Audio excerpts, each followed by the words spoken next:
खरं तर हे ऑपरेशनचं नाव टायगर ठेवण्यापेक्षा ऑपरेशन गद्दारी ठेवली पाहिजे. कारण ज्यांनी पक्षावर गद्दारी केली ते आता लोकांना गद्दारी करण्यासाठी भाग पडत आहेत. आज काही लोक त्यांच्यावर गद्दारी करतीलच, परंतु जनसामान्यामध्ये ज्या पद्धतीने तुम्हाला लोकांना निवडून दिले त्या लोकांना निवडून दिलेल्याचं तुम्ही काम केलं पाहिजे. आज एखाद्या पक्षामध्ये आपण गद्दारी केली म्हणून दुसऱ्या वेळेला सुद्धा गद्दारी करण्यासाठी दबाव आणणं, प्रवृत्त करणं, यामध्ये काही जनतेचं हित नाही. आज आपण म्हटलं असेल की 96,000पेक्षा जास्त कोटीची देय आज ठेकेदार इतर लोकांकडे आहेत आणि त्यामुळे आज सगळी कामं विकासाची ठप्प आहे. या संदर्भात तुम्ही काहीतरी बोललं पाहिजे. निवडणुकीमध्ये जी आश्वासनं तुम्ही दिली होती ती आश्वासन कशी पूर्ण करते यासाठी बघितलं पाहिजे. खरं तर गेल्या 2-3 वर्षापासून लालूची चौकशी माझी सुरू होती. त्यांना लागलेली माहिती मी वेळोवेळी देत आहे, परंतु आता पुन्हा एकदा त्यांनी मला कालच मला त्या पोस्टाने रजिस्टरद्वारे त्या नोटिसा मिळालेल्या आहेत मला आणि माझ्या पत्नीला. आम्ही जो हिशोब दिला होता किंवा आम्ही जे विवरण दिलं होतं ते खरं तर गेल्या 20 वर्षात जे आमच्याकडे ते दिलेलं आहे, परंतु पुन्हा त्यांना 20 वर्षापूर्वी जे काही कागदपत्र पाहिजे असं त्यांनी त्या पत्राद्वारे मागणी केलेली आहे. खरं तर आम्ही जी आमची प्रॉपर्टी होती, जे आमचं इन्कम होतं ते सगळं दाखवण्याचा प्रयत्न जे होतं ते खरंच 100% आम्ही पूर्णपणे दाखवलेलं आहे.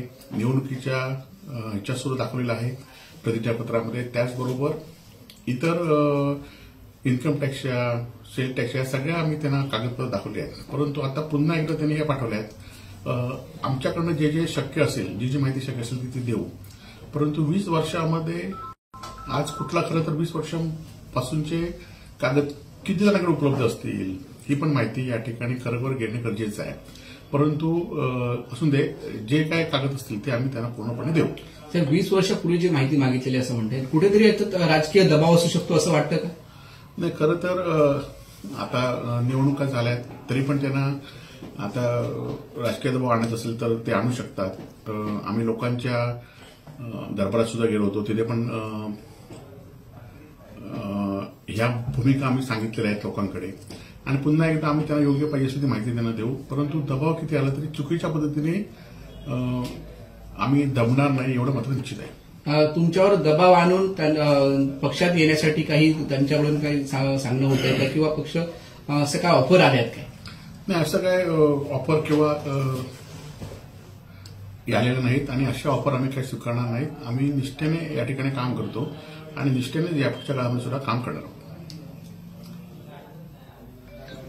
सर, याच्या आधी देखील बऱ्याच नेत्यांना अशा ईडीच्या किंवा अशा लाखोदिवाच्या नोटीस आल्या, त्यांनी नंतर भाजपमध्ये प्रवेश केला, त्यानंतर त्यांच्या ह्या नोटिसा आल्या नाहीयेत, त्याबद्दल काय सांगाल?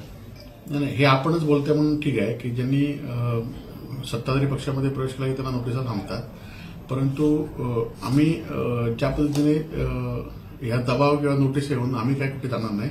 आम्ही निष्ठेने आहे त्या ठिकाणी राहू.